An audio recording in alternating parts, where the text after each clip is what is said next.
Hey guys, what is going on? It's Colby the Bone Crusher, and I thought I'd go ahead and give you guys some iOS 7 battery saving tips today. If you guys don't already have iOS 7, then that's fine, because they said it comes out in fall. So you know, obviously I already gave you guys a video on you know, the whole overview of it, you know, the whole notification center and the whole dealio and everything. But I just wanted to give you guys some battery saving tips in case you haven't already tried looking some up yet. If you haven't already done so, step one is one of the ones that I wanted to learn at first. You go to settings and you go down to general. When you go to general, you go down to background app refresh. When you go to that, it's probably smart, which I already have it off, but let's turn it on real quick, just kind of see a little demonstration here. These apps right here will be running in the background 24/7, even when my phone is off, if I have this on. It is a humongous battery killer. It drops like 1% every 30 seconds or 40 seconds, I can't remember, but it was killer. So that has to be off. And obviously, let's go to the home screen again. You know, obviously it's always good to double click and make sure you've canceled out all of your background running apps, and that goes for any other iOS device. You know, you double tap and then you can press and hold, and you see the minus button, you can just tap all that. It's also good to update apps, but since this has an automatic updating for all the apps and everything now, that's fine. Whenever you have apps that are always running in the App Store for the updates, that'll always kill it. You know, now that it's on my mind, let's go to these sounds real quick. Let's go to sounds, and on the Vibrate, you can see Vibrate on ring, Vibrate on silent. If you have those off, which I do now, and it's probably not very smart, you know, to turn on that little rocker switch every now and then. But since I had that off for some reason, I don't know why. Probably whenever I put the case on, you have to make sure that you don't have the silent button on. It's always smart just to use your volume rockers if you want to turn something down real quickly, just like that. And if you just keep it all the way down, that saves a whole lot more battery rather than just you know, turning Vibrate on, because that's another process that has to be running in the background. So yeah, that's one of those little tiny ones. Now let's go to mail. This is another big one that might be screwing y'all up. You guys can always go to where it says fetch new data. When you go to that, it'll give you the option to push, or it shows like your little things right here. Whenever it says fetch, it's probably smart to put it where it says manually. I know some guys who are pretty like workaholics, and they're always checking their emails 24/7. What you want to do is just make sure it's on manual. That way, if you have the time to actually check your email, then manually is probably the smartest thing to do. Because if you know, if you got your iOS device ringing you 24/7 because of your you know, because of your mail, that'll kill you in the future. You know, not physically, but mentally, obviously. And you want to make sure you have push turned off.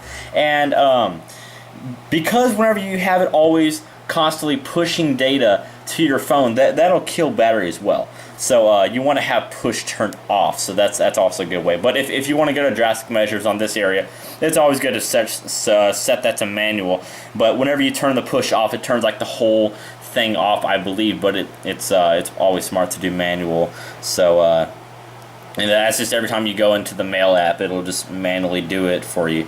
Alright, so obviously we already know about the whole notification center and everything like that. What we want to do is make sure, if we're not using the internet or anything, if we're not using anything that's Wi-Fi related, it's probably smart to turn Wi-Fi off, which I'm not at the moment. So, and also Bluetooth, if you don't have any Bluetooth devices running on your phone, that'll just kill it in the background. So it's probably smart to turn that off too. And it's also good to make sure you always have an equalizer for your brightness on your phone. So I always keep it at about a minimum, about 50%. I actually think that's exactly 50%. Anyways, all right, let's drag that down real quick. It's always good to do that. And if you also want to go to drastic measures such as that, you can always just oh crap, hold on. You can always drag it up and just do the airplane mode. That'll always help it out a lot too. I haven't heard a lot about this one, but if you go all the way down to where it says music, there should be like a little equalizer button. It says EQ. If you have that turned off, that might help it out just a little bit as well at times. So you know, other than that, nothing really else. Apple have done a pretty good job over all the apps or all the background running apps to make sure that to make sure that your overall performance is pretty good. But other than that, notification center is fine, and if you do go to notification center, it's probably smart to make sure that you don't always have all this data, pushing to your phone 24/7.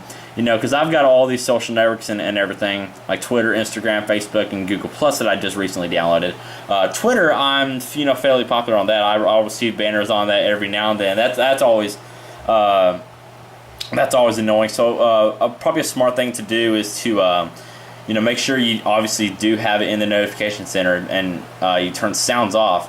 But if you turn show in lock screen off in your notification center, that'll help you out a lot too as well, because whenever it's always showing in your notifications, say for instance it's on sleep and it's always turning on just to show you those notifications, that'll kind of hurt you.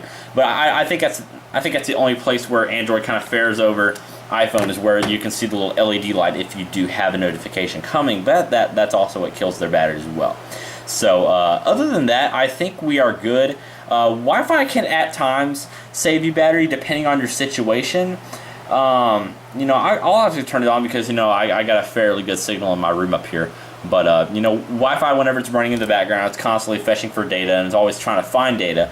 And another tip, if you want to go in a little cellular area, and you'll also see this little roaming area. I need my voice and data roaming because Sprint's obviously not as good as AT&T, Verizon Wireless, and other phone carriers such as that. So what voice data and data roaming really is, it's fetching data from separate towers that do not belong to Sprint, that is helping you out with your cell signal. So if you have something like AT&T or Verizon Wireless, or say for instance if you have a data plan on your phone, or to where you have like a data limit set for every month. Unlike me, for Sprint, I have unlimited plans. So that's what kind of helps me out with voice roaming and data roaming. But that also kills battery a lot too. So if you turn off data roaming, that'll save a lot of the data pushing. And voice roaming is what came with my factory settings for my Sprint iPhone, because their voice and their cellular coverage sucks, so they wanted to put that in there as a little boost. But the data roaming is just like a little thing extra, and it's probably not smart to do it while traveling either, whenever you're constantly moving from tower to tower, because that'll probably kill you in the long run on battery. But if these methods do not help you guys out, there's always other videos. No, I'm just kidding. But if these methods do not help you guys out, I do recommend buying one of these over here. I will show you real quick. I recommend buying one of these little charging cases where you can charge them up and you hook them up to your phone and everything. That'll probably provide you way better battery life coverage throughout the day for all you workaholics who have your phone on you for more than 12 hours a day. And if you're not getting the best coverage, or if you're not getting the best performance with your phones, period, then I either say it's time to get a brand new phone or trade in for something different. So this is Kobe the Bone Crusher, and I'm glad you guys checked out my video. I hope you guys all have a great day. Peace.